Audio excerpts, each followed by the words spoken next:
Judgment in the matter of Akçil and others versus Koza Limited and another. Lord Sales will explain the decision of the court.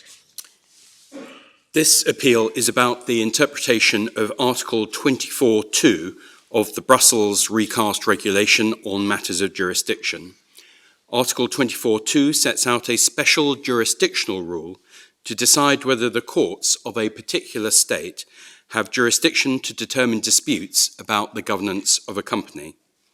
Article 24.2 sets out a rule of sole and exclusive jurisdiction. It says that where there is a dispute about the validity of decisions of the organs of a company, such as its board of directors, it is the courts of the country where the company has its seat, that is, where it is registered and managed, which have exclusive jurisdiction to determine the dispute. The regulation lays down jurisdictional rules to be applied by EU member states to regulate jurisdiction between themselves.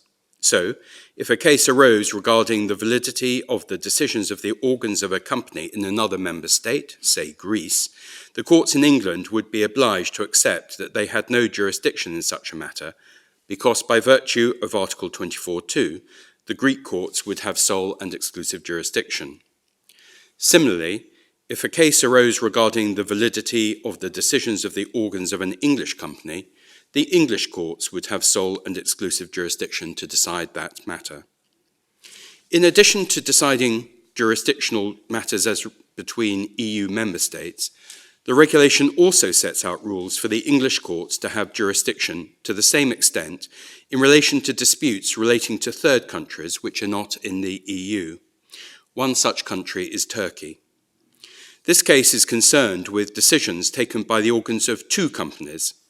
The first company is called Koza Altin, which is a Turkish company. The second company is Koza Limited, which is an English company. Koza Limited is a wholly owned subsidiary of Koza Altin. The Koza Altin group of companies was formerly controlled by Mr Ipek. Mr Ipek says that he and the group have been targeted unfairly by the Turkish government.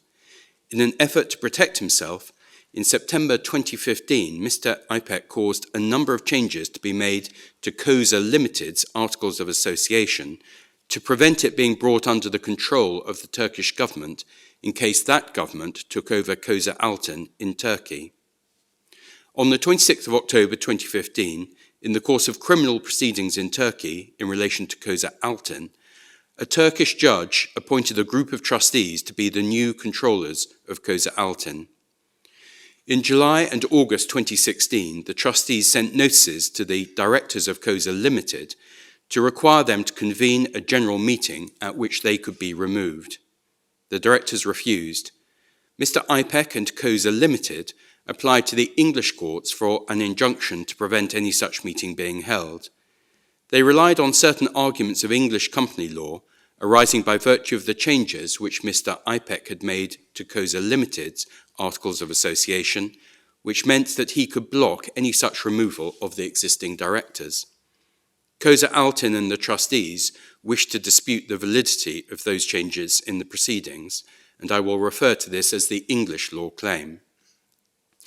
Mr Ipek and Koza Limited also relied on a different set of arguments in order to say that the English courts should not recognise the authority of the trustees to cause Koza Altin to do anything as a Koza Limited shareholder, since they were acting contrary to Turkish law, human rights and natural justice. I will refer to this as the authority claim. Mr Ipek and Koza Limited needed to show that the English courts had jurisdiction to decide both the English law claim and the authority claim as against Koza Altin, which is a Turkish company, and the Turkish trustees. To do that, Mr Ipek and Koza Limited relied on Article 24.2 of the regulation in each case. Their argument was successful at first instance and again in the Court of Appeal. Koza Altin and the trustees have appealed to this court. Koza Altin accepts that the English court has jurisdiction in relation to the English law claim. That is clearly right, because the English law claim is concerned with the validity of the decisions of organs of an English company. However, Koza Altin and the trustees submit that the English courts do not have jurisdiction under Article 24.2 in relation to the authority claim. That claim does not concern the validity of the decisions of the organs of an English company. Rather, it is concerned with the validity of the decisions of the organs of a Turkish company to send notices to Koza Limited to require it to hold a shareholder meeting. Koza Altin sent the notices, and it is a Turkish company, and under Turkish law, the trustees are its relevant decision-making organs. This court finds the logic of this argument compelling and allows the appeal by Koza Altin and the trustees. The cases of sole and exclusive jurisdiction within Article 24 of the regulation reflect situations where there is an especially strong and fixed connection between the subject matter of a dispute and the courts of a particular member state. The case law of the Court of Justice of the European Union has made the position clear. If Koza Altin had been a Greek company, it would be the courts of Greece which would have had exclusive jurisdiction under Article 24(2 in relation to the authority of the trustees to act on its behalf. The article would clearly not give the English courts jurisdiction in relation to that.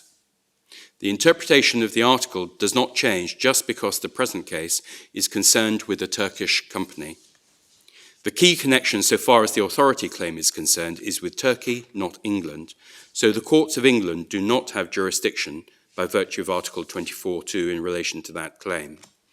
This court notes that it might be possible for Mr Ipek and Koza Limited to rely on other provisions of the English rules on jurisdiction to say that the authority claim can be considered by the English courts, but that is not a matter which arises for decision in the present proceedings. Thank you. The court will now adjourn.